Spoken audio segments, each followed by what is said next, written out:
Virtualne valute. Rudarim virtualne valute. Katere kriptovalute poznamo? Obstaja že več kot 1000 različnih kriptovalut. Primeroma navajamo Bitcoin, Ethereum, Ripple, EOS, Litecoin, Stellar, Jota, Tron.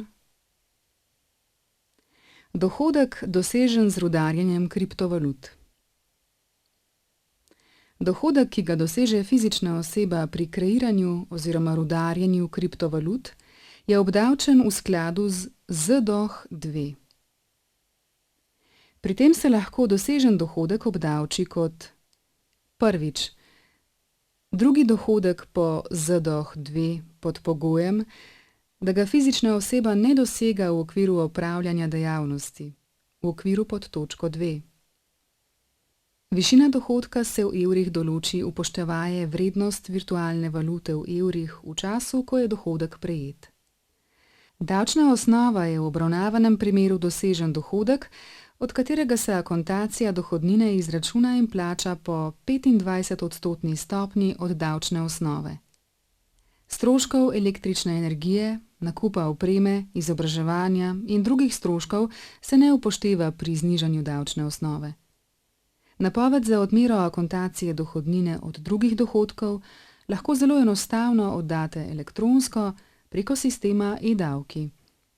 Brez digitalnega potrdila registrirate se z uporabo uporabniškega imena in gesla ali z digitalnim potrdilom.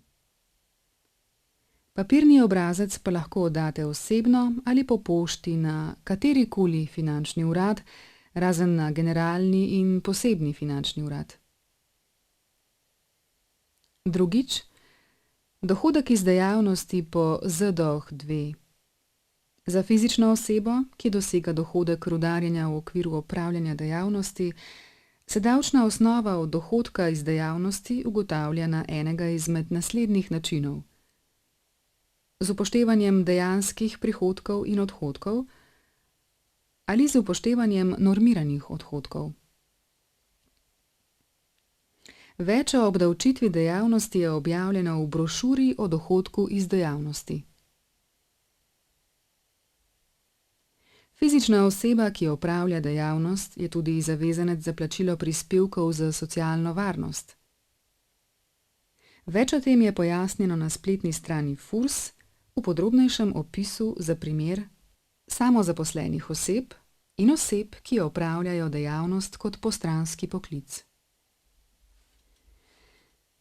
Ali ste vedeli? V povezavi z dejavnostjo rudarjenja lahko obstajajo poslovni modeli, na podlagi katerih posamezniki posojajo svojo računalniško moč za rudarjenje dejanskim rudarjem. Pri tem gre lahko za neposredno posojanje ali posojanje preko posrednikov, ki jo posredujejo končnim uporabnikom v procesu rudarjenja, rudarjem. V takem primeru z vidika posameznika, ki posoja svojo računalniško moč, ne gre za dohodek dosežen z rudarjenjem.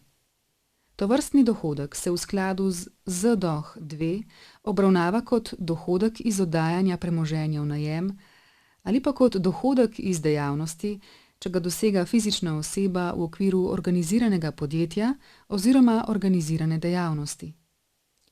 Več glede davčne obravnave dohodka iz oddajanja premoženja v najem po 3.5.1 poglavju ZDOH-2 je pojasnjeno v podrobnejšem opisu z naslovom Dohodek iz oddajanja premoženja v najem.